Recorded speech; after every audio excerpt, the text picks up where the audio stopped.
Hello, everyone, and welcome to Conversations Inspired by the White Card at Gable Stage. My name is Christie, and today it is my pleasure to be talking with Brandyé, who is the sound designer for the White Card. Hello, welcome. Thanks for joining us, Brandy. Thank you for having me. It's good to be here. So I want to start with just understanding a bit about what inspired you to become a sound designer. When I was younger, my mom was the choir director for the children's choir, all the choirs really. And so because I sung, I had to be in choir. From there, I sung in college, and then I started doing what they call cover gigs. Some of them were wedding receptions, some of them were like the Blue Martinis, etc. Down here. And I always had issues with the way it sounded. I never liked the way it sounded. And so that curiosity led into me asking one question: what does that do? What does this do? And from there, I was like, I know a bunch of people who can sing, even sing circles around myself. How about I go into part of helping to make it sound better for them?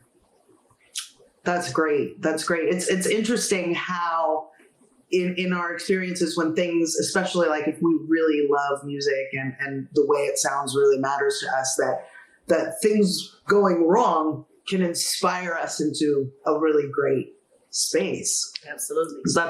That's cool. I think, it's like a no-brainer. Lots of people can, not everybody can sing well, but a lot of us love to sing, but not enough of us really put our energy into what does it take to support that singer. Exactly. Yeah. So Thank you for your choice. Absolutely. Yeah. So then what inspired you to work on the White Card? I got a call from a colleague friend of mine that asked me if I would be interested. It was something that I was interested in doing, just designing sound, period. When I was in school, our 11th month, it was called post-production. And so we had to pick a movie. We had one as a group, like we had groups where we did one, and we had one that we did by ourselves. That was our final. And we had to pick a movie, and you had to go out and record sounds and things like that for the movie. I picked a movie that I'd never seen before. I think the characters were like British or something. And so I got like a chain or something, and I recorded that.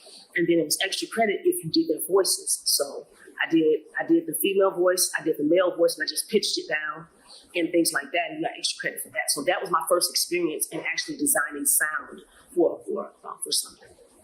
And so from there, my interest kept going. So when I got asked if you want to design sound for the White Card, I was like, absolutely, because it's been a while since I had the ability to touch that part of the sound world. Very cool.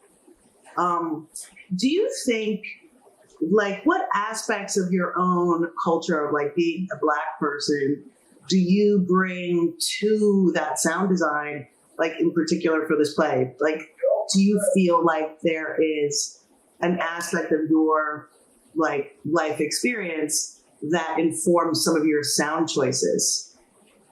When I hear sound effects in like daily conversation that are not there. So if or I'll do them. There's a sound effect that a DJ does. Like if they make an announcement, it's a button. Everybody knows it when they hear it's like, bah, bah, bah, bah, bah, bah. So if me and my friends are talking and somebody says something, it's just really like awesome or whatever, or say they're going back and forth playing the Jonesins or whatever, and they Jones each other. If they say something, everybody be like, bah, bah, bah, bah. So I make sound effects all day. I don't know if that's so much cultural or what have you. Well, I think it kind of is because, my heritage is, you go all the way back, African descent. And even down to the monks and things like that, they communicated with sound. That's the first thing that as even an infant, you learn. You learn sound first. And that's why you're able to later on develop speech. So culturally, I think it may have been something that has been passed down through history of African American culture, and even Afro-Cuban culture, or what have you. So that's the cultural part of it, but also too just understanding that sound is everything. It's everything. Even light is sound sped up. It's everything. So. Yeah, that's really interesting. It's like, and I think that you're right. There's an aspect of like sort of that play that you do where you add sound effects in regular life because you already hear it, that there's a certain,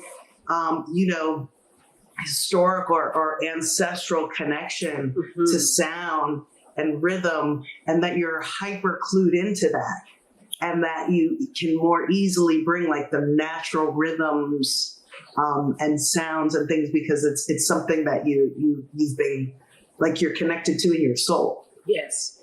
That's really cool. And when you hear it, for example, like if you listen to a lot of sad songs, if you check the key that they're written in, a lot of them have the same key.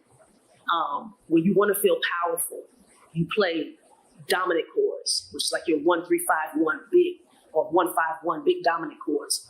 So, and all of that is a frequency.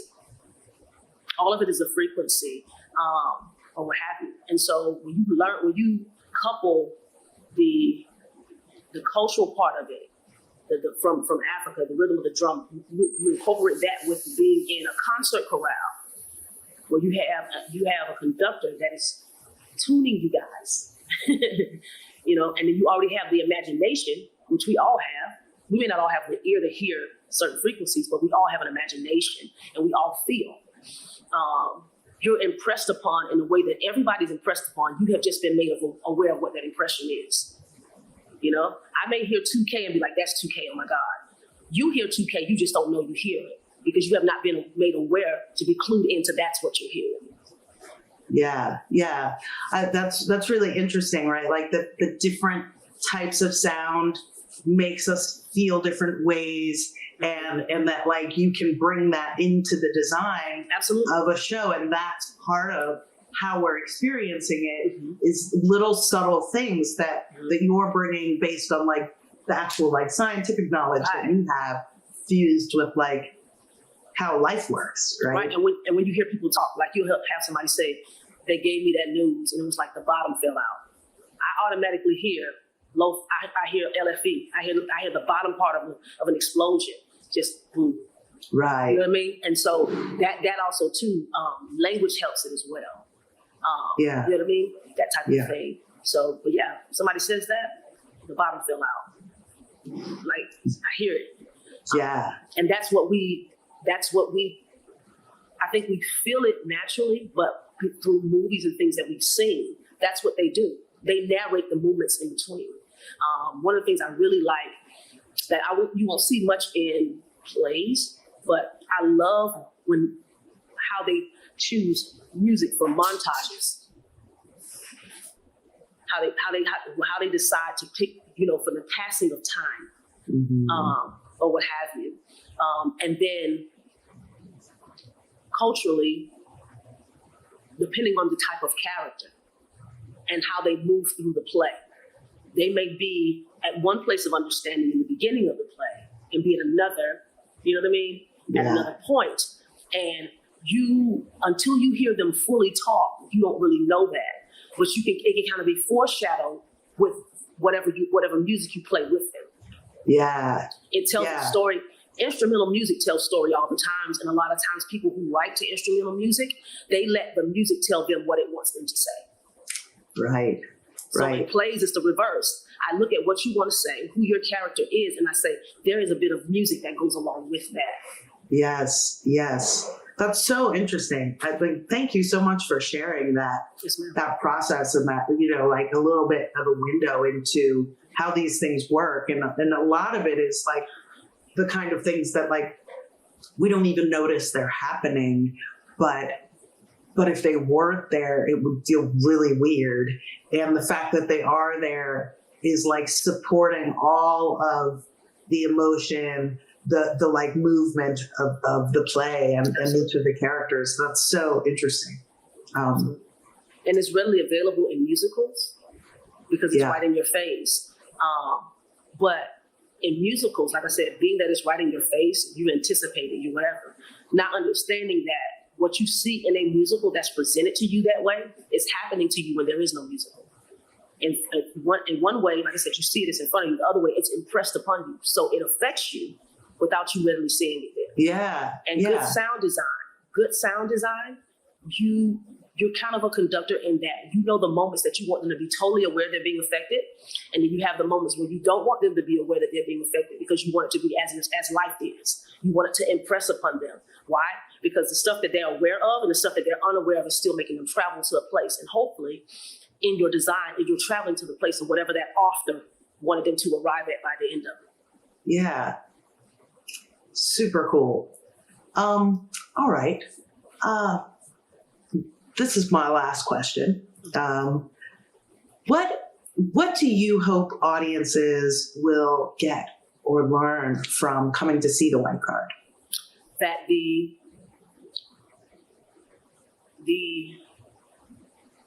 experience that African Americans has had to deal with in this country and abroad is not just our experience.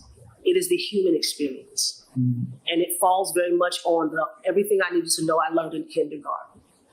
And to rectify that matter is not just a move for making us feel like we have been vindicated, but it is a move towards a better humanity, period. Yeah. A better humanity. Being kind to people, being hospitable, being considerate. One of the first laws is a law of self-preservation. And we learned that very quickly as an infant because we cry, we get milk, we cry, we get our diaper changed. We have to be trained to be altruistic. And if you think about it, if everyone was that way, if everyone pursued hospitality in their dealings with one another, we would have an issue with race because we would just be being human. Right. And we would make that normalcy. And that's my goal. If we make it normalcy, it does not have to be a separate conversation of color. It does not have to be that. If everyone is just kind to everyone, we can just all go back to being human beings. Yes. And making our world a better place. Yes. I love how you phrase that about like going back to being human beings because like, of course we're human beings, but I think a lot of like what you're referencing, like a lot of what's not going right in the world today is the fact that we've lost sight of our humanity and how, you know, people operated in like cooperative, altruistic ways, like you were mentioning way back for tens of thousands of years. And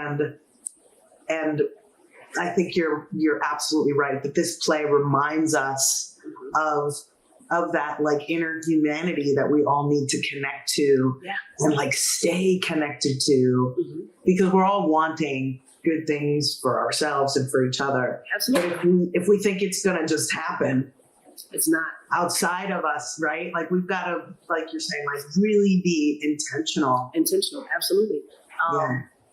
The example I always give is a movie, if I may mention, it's called Crash. And in the beginning of the movie, there is a character who he stops her and the gentleman, and in front of him, he rapes the wife because he's a police officer. They can't do anything about it. Later on in that movie, she is underneath a car that's on fire, getting ready to explode, and they call the police there. And how would it be that the police officer that is reaching underneath this vehicle to rescue her from dying is the same one that raped her?